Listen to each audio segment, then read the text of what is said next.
Rookie pick. Welcome back to the Birdhouse Dynasty Show. And today's episode, we are going to run through every rookie pick I made in some leagues that are finished up now that we are most of the way through May and our rookie draft season.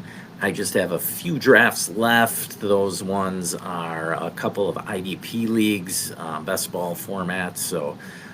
The majority of my leagues are completed, and the 12 team cookie cutter type leagues, start 9, start 10 leagues with half point tight end premium, as well as some of my 12 team start 12 best balls with a variety of tight end premiums, and then a few of my oddball leagues like 16 man superflex and a 16 team one quarterback. I've got a 10 team start 2 tight end, variety of formats. But for tonight, at least, I'd like to get through some of my 12 team cookie cutter type leagues, like start 9. I have one, and then start 10 leagues for you guys. So let's get things fired up right away with my Dynasty Land League, which is a league that I've been in the longest. It goes back to COVID, the 2020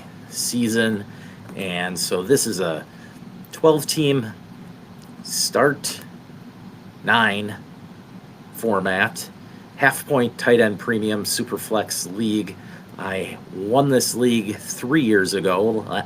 2 years ago, finished second and took third this last season, so looking to hang on with some wily veterans on this team. I've got McCaffrey and Henry still on this team. I do have Josh Allen, Dak Prescott, and Stafford at quarterback.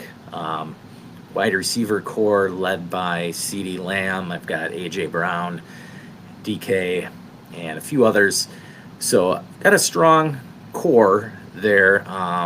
Ironically, the first five rounds of the startup draft of this league, I still have those 5 players. Dak in the first, Josh Allen in the second, AJ Brown in the third, DK in the fourth, and then we moved up to get CeeDee Lamb for the stack with Dak in the 5th round.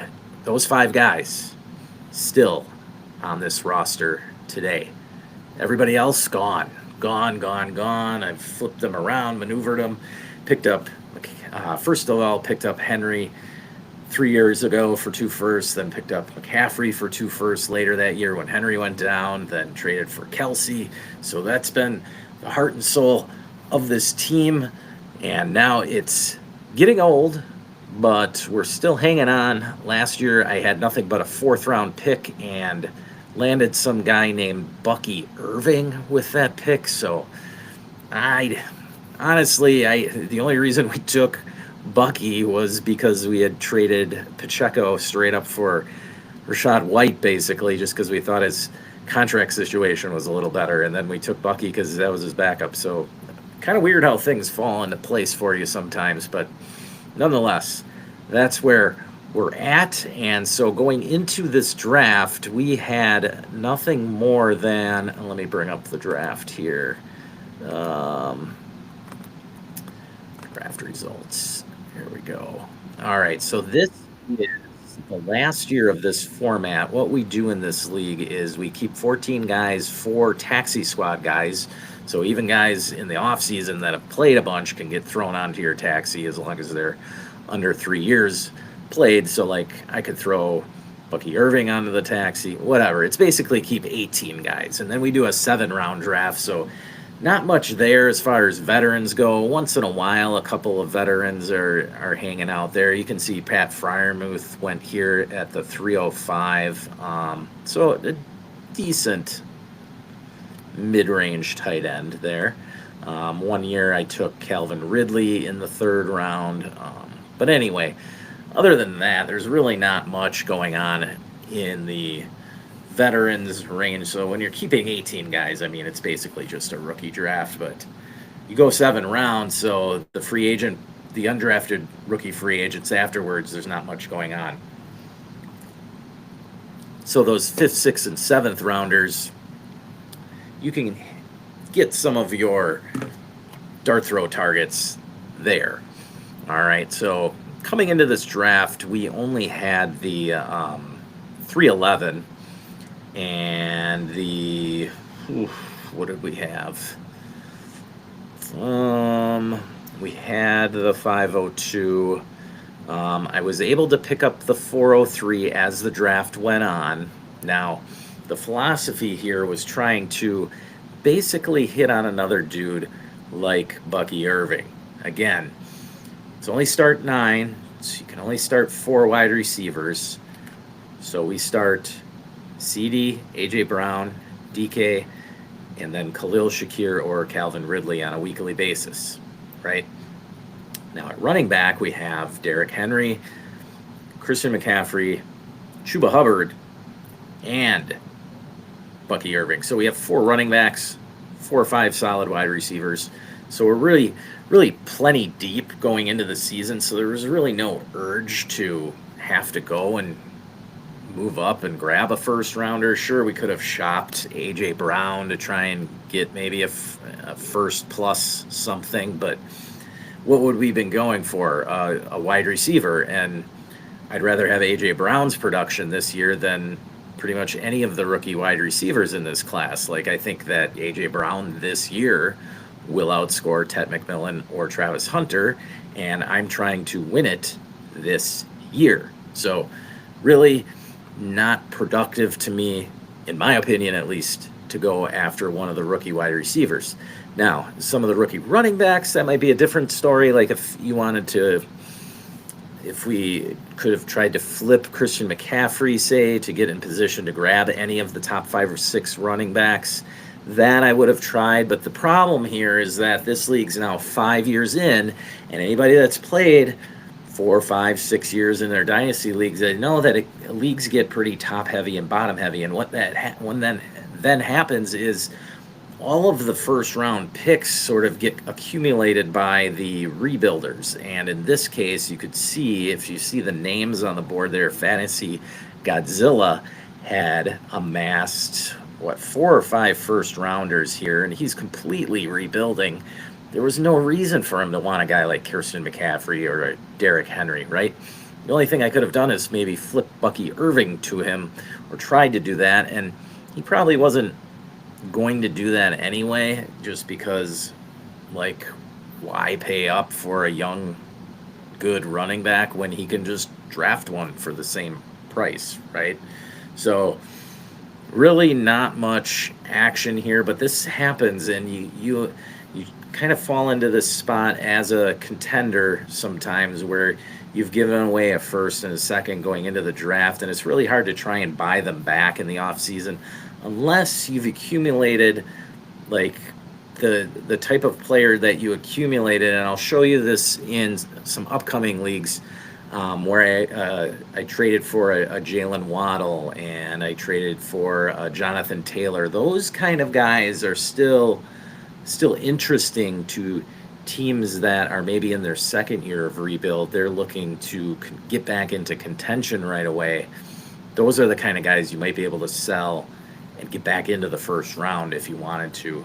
And I'll show you that in another league of mine. But in this league, the first round was just littered with the contenders making draft picks. Now, Break Yourself was a middle-of-the-road team. He made a move to get up and get Ashingenti. Ramzak Nation, he also made a move trading away Josh Jacobs and the 111, or was it the 110? I think it was the 110, and then Fantasy Godzilla moved back.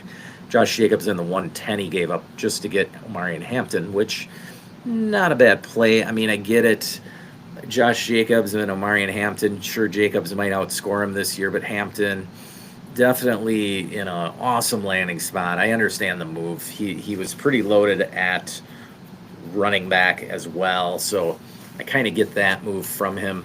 Maybe that's something I could have tried to do with McCaffrey, but again, I did not have a first rounder to pull something like that off with Fantasy Godzilla. That was part of the reason that Fantasy Godzilla found it interesting, because He did take on an older asset in Josh Jacobs, but if he's not competing this year, Jacobs is definitely somebody he could sell early on or even before the season starts and get a first, in 26 or 27 for him.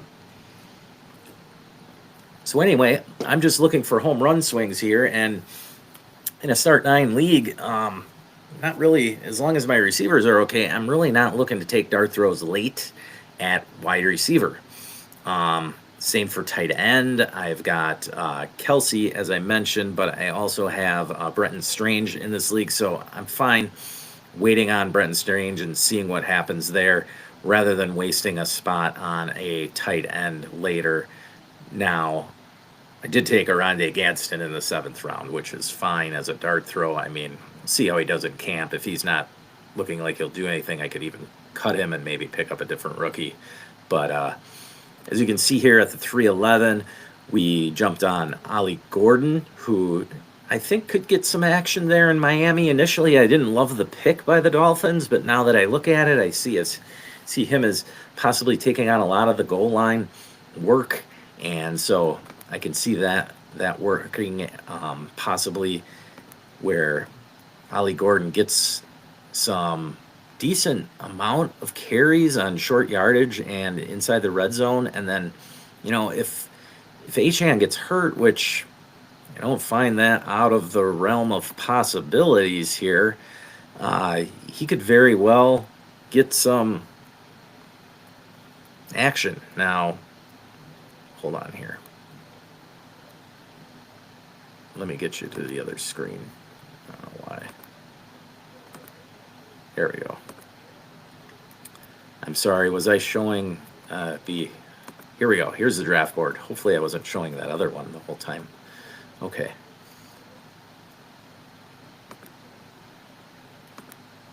There we are. Okay.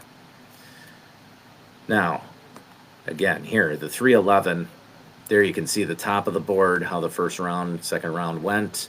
When we got to the 3rd round, there were still good running backs that I liked. Devin Neal would have been nice if he had fallen, but didn't quite get there. I mean, I'm kind of surprised he fell that far. But, yeah, I could have taken Terrence Ferguson, but we wanted to go running back and got Ollie Gordon there at the 311. Then when it got to the start of the 4th round, I was really eyeing up Rashard Smith. Now, Rashard Smith is somebody who I like for having the opportunity to take the Jerick McKinnon role on. I know that narrative has been going around all over the place, but it's true. I mean, Isaiah Pacheco is not a 3-down back. Neither is Kareem Hunt at this stage of his career, although he did a lot of that last year. Just don't see it continuing again for another season. And they obviously drafted an archetype there in Kansas City that they were looking for, and that was Rashard Smith. And so I think that he's got a good shot at it. We had 3 thirds in 26 going forward. We got a couple extra thirds in 27. So we went ahead and threw one of those thirds at for the brand, who had the 403, to go ahead and take a shot on Rashard Smith. I don't know that that's necessarily the best process, but I wanted to have some good dart throws here. And as you can see then, Rashard Smith, after I got him, Woody Marks, Trevor Etienne, Taj Brooks, they all went, but then there were still a couple of running backs that I liked in Jarquez Hunter and Kyle Manungai, and we went ahead at the 502 and chose Jarquez Hunter, who has a shot to be the backup to Kyron Williams and could get some good action if he is that backup and Kyron Williams goes down for any period of time. Plus, Kyron Williams, no guarantee he gets paid by the Rams. The Rams haven't paid a running back in forever.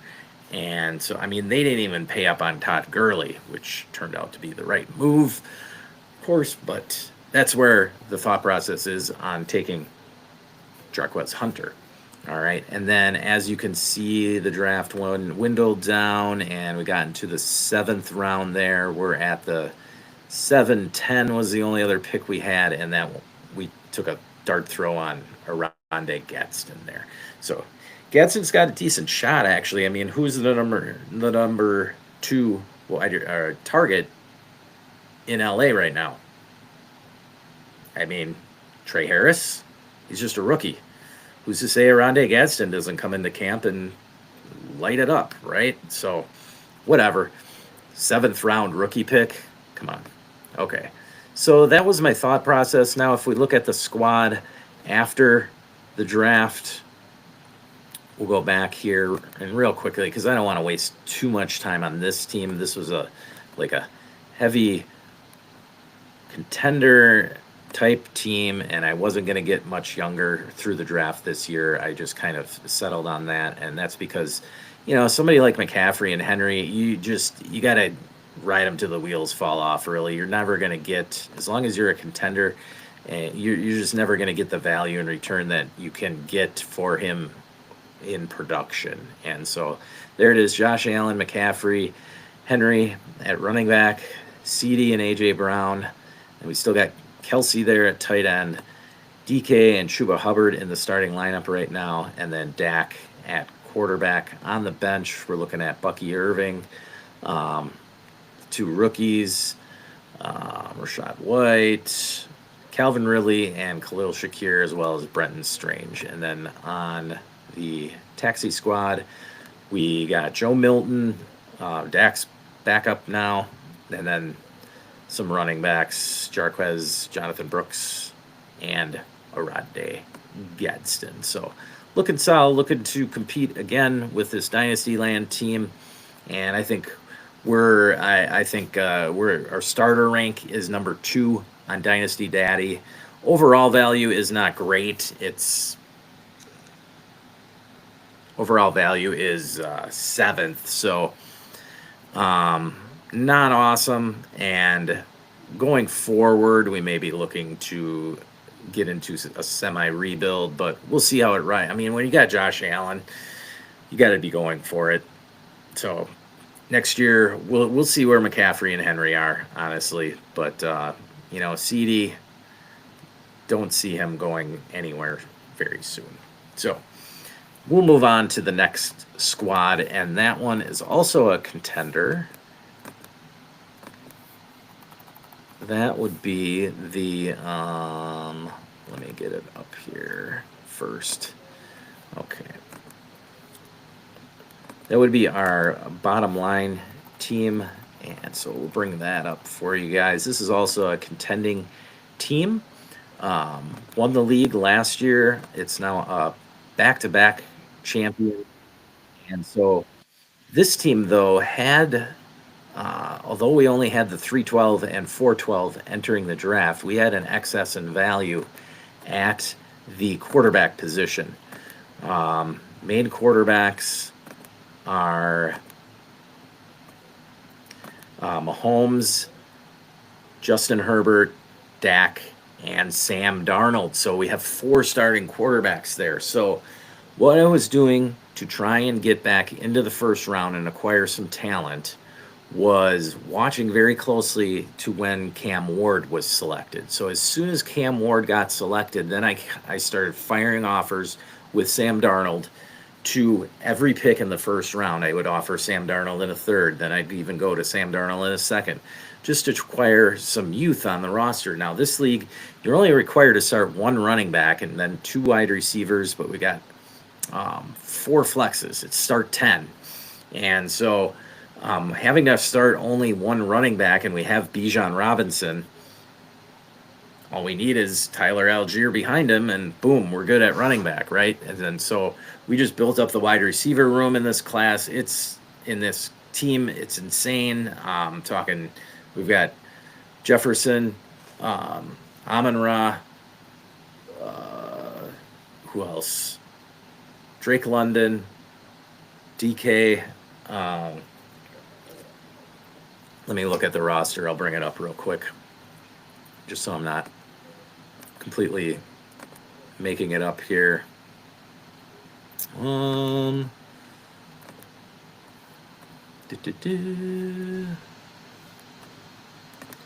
we'll go back here. Okay. So here you can see the starting lineup. Mahomes, Bijan, Chase Jefferson, Amon-Ra, London, JSN, and Terry McLaurin. And then on the bench, we've got DK and Christian Kirk hiding. So loaded up at wide receiver. Made a lot of deals in the first year, which we punted, and were able to acquire a lot of value. And now we're just trying to maintain a contender. Honestly, that's really what it boils down to. And yeah, we had trouble getting rid of. At some point during the year, there'll be an injury at the quarterback position, always is, and then we'll be able to acquire something for him, even if it's just a future first or whatever, future draft capital of some sort. We've got all our future firsts in this league, so we're pretty well set. We looking to contend again, obviously, and I think we're pretty solid. This league, we went ahead, weren't able to get any real draft picks. Just wanted to give you the thought process there of that. Just because we only had the 312 and 412 didn't mean that we just sat back and let the draft just watch things. We were actively trying to trade into the first and second rounds to try and get some young talent. I mean, what I was trying to do is get another young wide receiver, because on the back end of those receivers, you saw we have Terry McLaurin, DK, and Christian Kirk is almost worthless now. So want to get one younger good wide receiver to keep that room, keep it churning, keep it younger.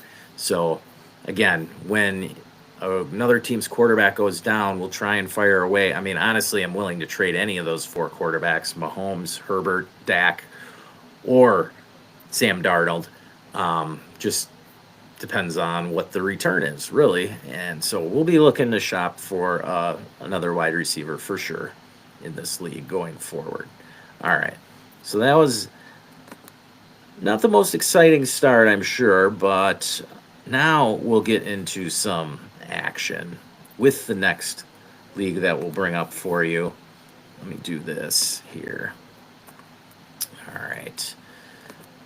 Yes, so the next league here is a rebuild, okay? And not all my teams are total contenders, and I don't win every single league, ironically. But this is the Turtle League. Now, the Turtle League won the first year on a Hail Mary. Like, literally, my team was middle of the pack and just had a good playoff run. But then going into the second season, I knew the team was old, and so got into week 2 and realized it had a couple injuries, just realized it wasn't going to happen. So I started trading off and acquired a draft picks. And now this is the second rookie draft here. And so I was able to get the team down to bad enough to earn the 101. And so I went into this draft with the 101. Let me share this for you. Went into this Turtle League with the 101 and the 108 and 110 picks. I also then had the 201, 205, and 208. Okay, so 6 picks in the first 2 rounds. I was looking to go for wide receivers. Now, I had traded for Rashee Rice during the season. I also have Roma Dunze, but basically my only assets really were Justin Herbert, Rice, Rome, and David Njoku. Everybody else, I'm telling you, under 2,000 in value on KTC, just garbage, right? Now I flipped like Jalen Coker for maybe a third, just flipped whatever I could to get thirds, fourths, you name it. But did that work? Then let's see. What happened was I took Genty at the 101. It was a tough call because I was being offered the 105 and the future for the 26 first from Hergot. Now Hergot here, you can see he's had the 105. He was offering me a pretty good 26 first as well, but I just saw Genty and I figured, you know what? I'll try one league. I'll try and do a rebuild where I'm building around an actual stud running back. Okay. So I'm going to try this. I've never actually done this kind of rebuild, but we'll see how it works out. I can have Genty, then build up enough wide receivers and get away with whatever at my RB2 spot, I guess. Now, part of that was because I felt I wasn't going to be able to get Cam Ward at the 105, so I also knew that because, yes, having Justin Herbert would have been nice to get a Cam Ward here. I figured that I could get Jackson Dart later. Okay, but as we'll see, what happened is took Genty at the 101. Cam Ward went 102, as I suspected. This guy's a Titans fan, so it didn't shock me at all. Then Hampton went 103, and so Travis Hunter's sitting there at 104, and I knew Hergot would take him at 105 if he was there. So I offered my 108 and 110 for the 104 and 202, which is weird because it's 4 picks up and only 4 picks down. But when you look at the tier breaks, I kind of figured that the 202 was looked at as another tier back. So getting 108 and 110 was actually 2 picks. Like the 10 to the 105 is first tier, and then the second tier kind of 106 to 111, maybe 201 if you look at it. But 202 definitely is kind of a tier down. So getting picks in 108 at 108 and 110 kind of were tantalizing to Foss, and tantalizing enough that he just went ahead and took it. Maybe he didn't know who he wanted at 104. I don't know, but I knew I wanted Travis Hunter. And boom, I got Genty and Hunter. Then it came up to, you can see how the rest of the first went. Then Tet, Travion Henderson, Quinshawn, Caleb Johnson, Harvey at 109. So you see that run for running backs in this draft. Jackson Dart there at 110, where I could have gotten him. Then Egbuka and Loveland, then Matthew Golden at 201. Okay, so after Loveland, I had the 201 and 202 picks, right? So I put the 201 on the block just to see what was possibly out there. I wouldn't have mind getting a second or third year type wide receiver, or just to see what people were going to offer.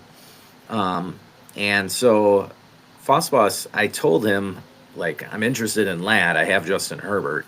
So he went ahead and offered me Ladd for the 201 and 202. He wanted those back-to-back picks. He was eager to draft, and boom, I took that all day. Ladd for the 201 and 202. Sometimes when the picks are on the clock, you got to take advantage of it. That's all I can say.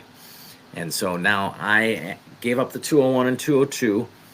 205 I still had. I chose Luther Burden over Jaden Higgins.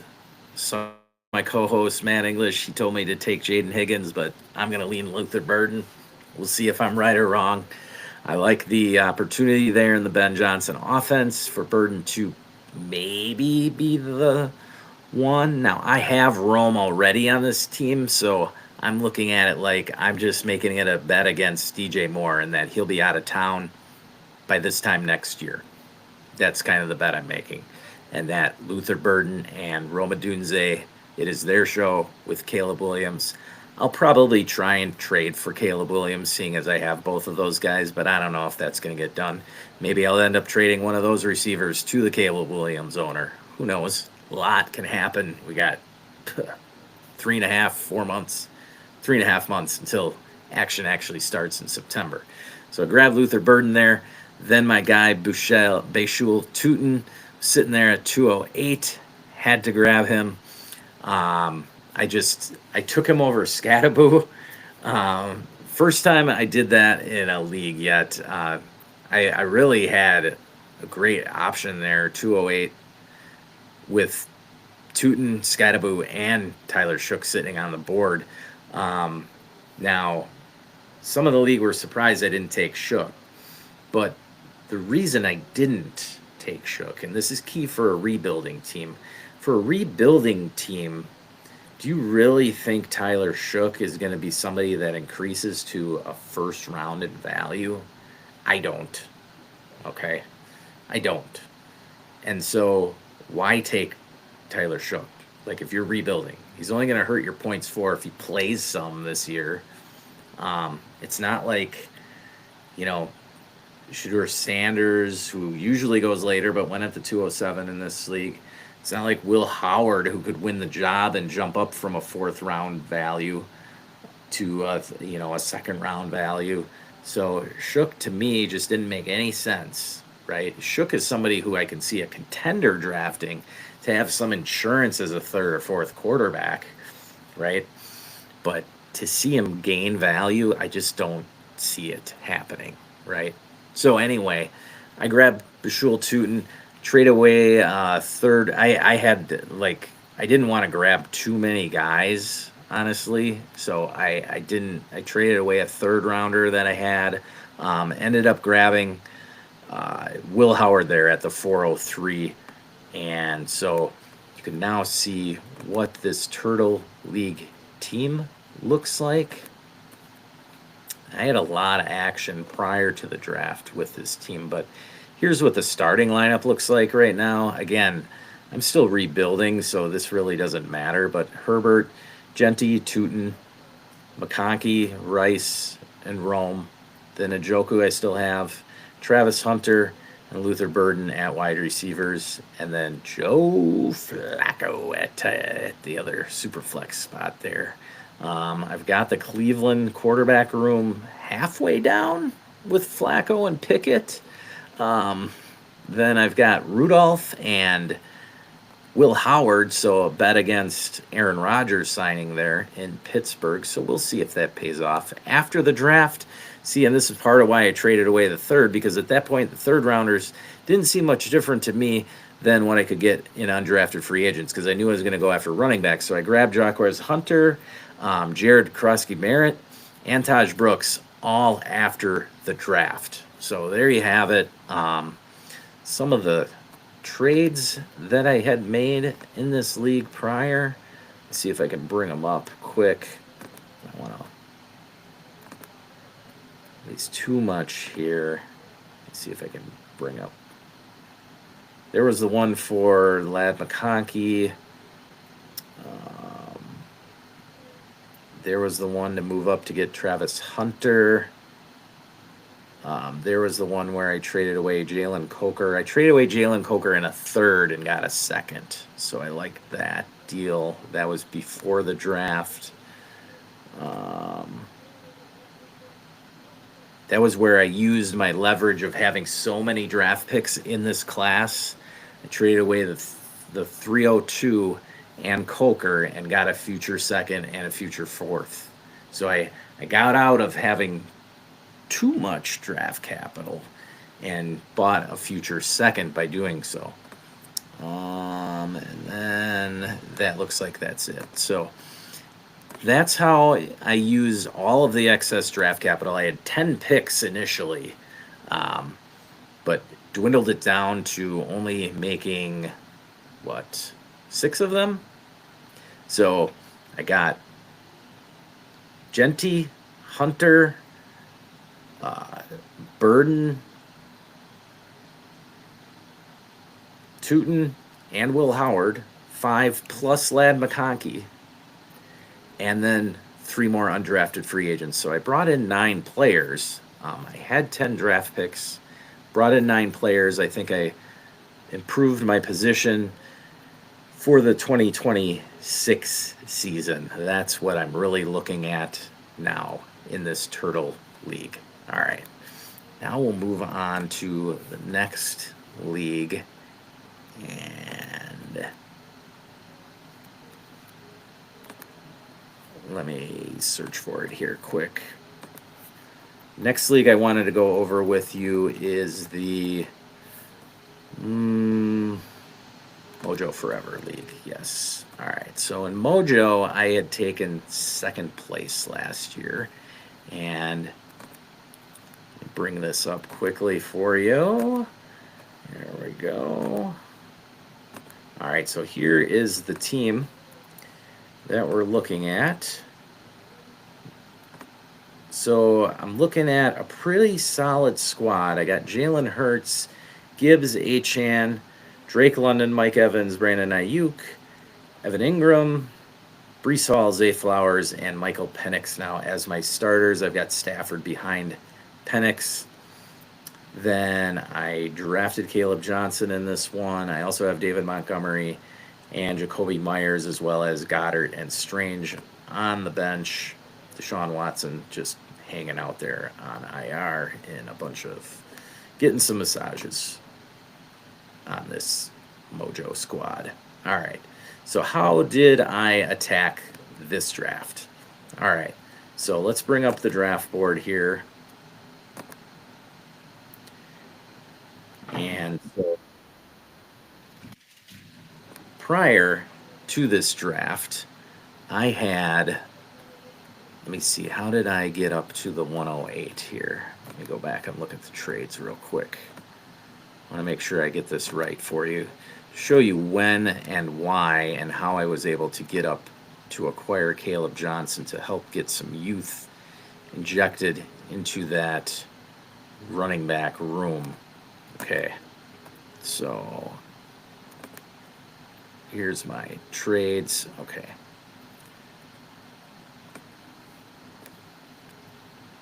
Here we go. So those are the pickups. Here's the main deal, yes, that I did. I traded the 202 and 204 to move up to the 108 and grabbed Caleb Johnson. So that was the main move in this draft here. I was planning one guy, really. I didn't want to sit there at the 202 and 204 and just grab whatever fell to me there. I didn't see a difference maker out of the 202 and 204 spots. I've got a lot of difference makers already on this squad, so to get anybody meaningful, I was either going to just trade out of the 202 or 204, kick them forward so that I had draft capital during the season, the 25 season, to use for injuries, or go up and get a difference maker. And once it got to the 108, Fossboss there was willing to, he needed extra players, right? So I could see why he did that. And I ended up grabbing Caleb Johnson. I could have grabbed Caleb Johnson or RJ Harvey. Went Caleb Johnson. You can argue whether you like Harvey better. That's up to you. I like Caleb more, so I went ahead and grabbed Caleb Johnson in that case. All right. So that was the main move there. Later on, I did grab Trevor Etienne and Jordan James. So as you can see, I really hit the running backs hard in this league, as well as most of my other leagues that I had draft capital in. And so that's just what I'm showing you are mostly contenders, but I showed you one rebuilding squad, what I did with the rebuilding squad to retool and look forward to the future. I think I built up a decent, I mean, I might score too many points early on, but I have some draft capital if things all fall right. I guess I could trade and try and contend, but I probably won't. This is more of a house money type season, and I'll just sit on it, see how it unfolds, and build from there. And so we'll be back tomorrow night. I might have more of these to go over with you. This was just a taste of it. If you've got any questions, make sure you hit that like and subscribe and join our Patreon. It's just $3 a month. Patreon.com/Birdhouse Dynasty Show. Check it out and check out my rankings.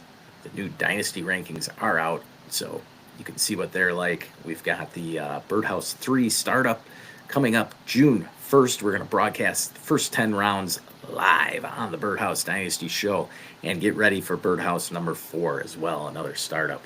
Startup season's coming this June. That's right. Thank you for joining tonight, and remember, never stop working.